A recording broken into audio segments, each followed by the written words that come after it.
Souvenez-vous, c'était en début d'année, les incendies spectaculaires de Los Angeles.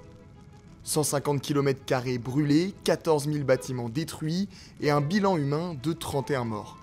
9 mois après ces terribles images, les enquêteurs américains tiennent un suspect, un franco-américain de 29 ans, arrêté en Floride. Né et élevé dans le sud de la France, chauffeur Uber aux États-Unis, fan de l'OM, du rappeur Jossman et de ChatGPT, qui est Jonathan Rinderknecht, accusé d'être à l'origine de l'un des incendies les plus dévastateurs de la Californie. Le 7 janvier 2025, les habitants de Los Angeles se réveillent avec une épaisse fumée au-dessus de la tête. Au nord-ouest de la ville californienne, un incendie est en cours dans le quartier de Pacific Palisades. Attisé par des vents violents et une végétation très sèche, le feu prend de l'ampleur et s'étend jusqu'à Malibu, menaçant les collines d'Hollywood. À l'opposé de Pacific Palisades, d'autres incendies ravagent également la banlieue de Los Angeles. Il faudra 3 semaines aux pompiers pour circonscrire totalement les différents foyers. Au total, 150 km² brûlés, 14 000 bâtiments détruits, 31 morts et plus d'une dizaine de milliers de déplacés. Les incendies de Los Angeles s'annoncent comme l'une des catastrophes les plus coûteuses de l'histoire des États-Unis. Devastated. I don't want to have to tell my boys that this was their home and it's gone.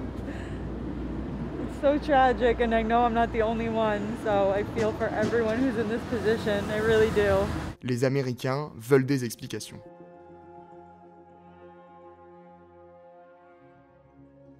Pour l'incendie de Pacific Palisades, des éléments de réponse arrivent rapidement. Dès janvier, le New York Times annonce que les enquêteurs ont isolé une zone précise comme point de départ probable du feu, un sentier de randonnée dans les montagnes de Los Angeles, où les pompiers étaient déjà intervenus sur un modeste incendie quelques jours plus tôt, le 1er janvier 2025.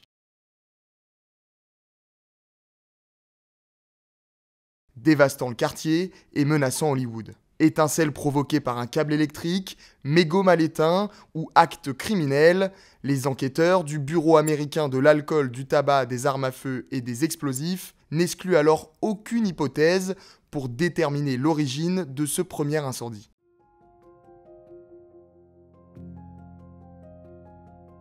Quelques mois plus tard, le 8 octobre, le procureur fédéral Bill Essayli annonce l'arrestation d'un suspect. Today, we are announcing the arrest of 29-year-old Jonathan Rinderknecht. Jonathan Rinderknecht a été arrêté dans la ville de Melbourne, en Floride, un jour plus tôt. The complaint unsealed today charges the defendant with destruction of property by means of fire, a felony that carries a mandatory minimum 5-year federal prison sentence and is punishable by up to 20 years in federal prison.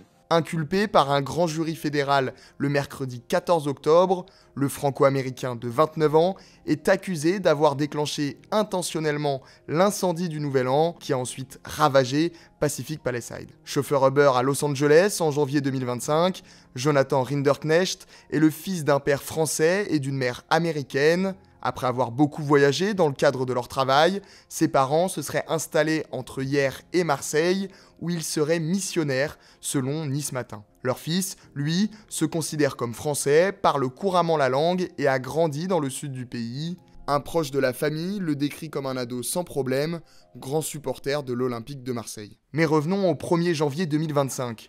Selon les enquêteurs, le chauffeur Uber avait déposé des clients dans la zone où le feu s'est déclaré. Ces passagers ont d'ailleurs avoué aux forces de l'ordre que leur conducteur semblait en colère et agité. Quelques minutes après ce dépôt, les données de géolocalisation du pyromane présumé indiquent qu'il se trouvait à moins de 10 mètres de l'incendie lorsqu'il a lui-même tenté d'appeler les secours pour signaler le feu. Des vidéos de l'incendie ont également été retrouvées dans la galerie de son téléphone portable. Des faits que le jeune homme n'a pas contesté durant sa garde à vue. Si les enquêteurs n'ont pas identifié de mobile clair, ils ont rassemblé plusieurs éléments qu'ils jugent compatibles avec un passage à l'acte. Le suspect aurait notamment généré une image de ville en feu à l'aide de ChatGPT dans les semaines précédant l'incendie, et dans les jours qui ont suivi, il aurait écouté à plusieurs reprises une chanson du rappeur français Jossman, dont le clip montre l'artiste en train d'allumer un feu de poubelle. Imagine tout ce que j'ai dans le crâne, yeah. Je décolle, je monte en grade, tout ce qu'on crame, ce compte en grammes, yeah. Un rappeur que Jonathan Rinderknecht a d'ailleurs cité lors de ses premiers interrogatoires, affirmant s'être inspiré du morceau Phobie.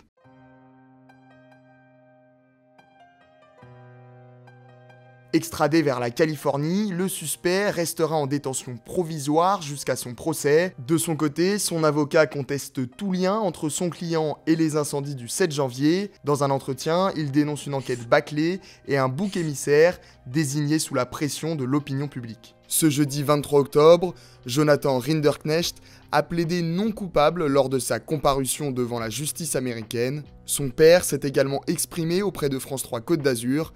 Il clame l'innocence de son fils. De nombreuses informations erronées ont donné une image fausse de notre fils Jonathan. Contrairement aux allégations relayées, nous réaffirmons notre soutien à la déclaration de son avocat. Fixé le 16 décembre 2025, le procès devrait apporter des réponses sur la responsabilité réelle du franco-américain, mais pas seulement. Dans un article du Los Angeles Times, plusieurs résidents de Pacific Palisades affirment se demander comment l'incendie du 1er janvier a pu continuer à couver après l'intervention des pompiers. Les manquements éventuels des autorités dans la gestion du premier feu seront donc également au cœur du procès.